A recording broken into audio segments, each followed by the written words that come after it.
the first annual Peace at Home's Take Back the Night event, and that is to show support for survivors of sexual assault and violence here in Douglas County, specifically intimate partner violence, sexual violence.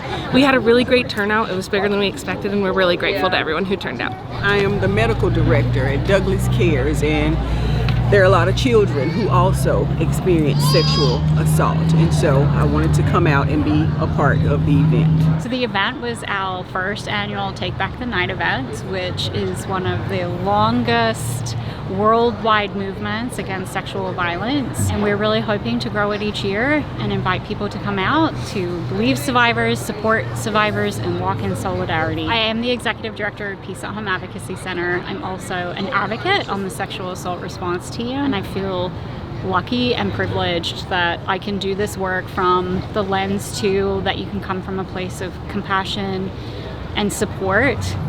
Healthcare, especially when we're talking about insurance, is getting pretty tricky. A lot of things are not covered, and so it's really important to get the message out for donations and sponsorships and things like that, so children can get the services they need. We really should categorize it as emergent services versus something that's maybe elective and not so readily paid for with insurances. So I moved from out of state, but what I've noticed since moving into this community is because it's so small, many survivors are really afraid to come out and tell their story. In larger communities or larger urban areas, there are more resources available, particularly for those that have experienced violence. So in more rural areas, honestly, Peace at Home is one of the only places available. Douglas Cares is one of the only places available for children and youth that are facing violence.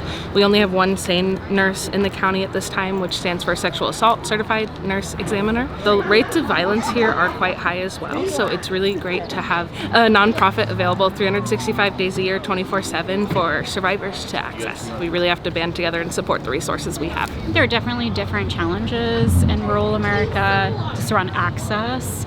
We live in one of the largest counties in Oregon.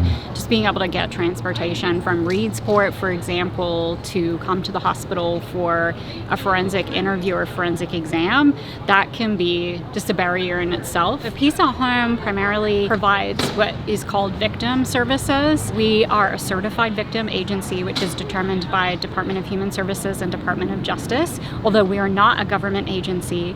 But our services are free and confidential. And so we have what's called advocate privilege and confidentiality so that people can get the support that they need to safety plan. So safety planning is the number one thing that we do. And then we look at peer support, peer counseling, resource and referral. And then we have an extensive amount of services, including emergency shelter, transitional housing, and legal advocacy. So then I think it's even more important than our rural community that somehow we build connection so that people know what's available to them. And I feel lucky and privileged that I can do this work from the lens too that you can come from a place of compassion and support, and being there with someone in a moment where maybe they're not ready to tell anyone else yet, maybe even their family and friends closest to them. Oh my goodness, when you see a baby's face and you know that you're contributing to that cause, that's worth all the work. Yeah. I hope that next year more people know about the event and feel comfortable joining us here on the lawn in front of the courthouse.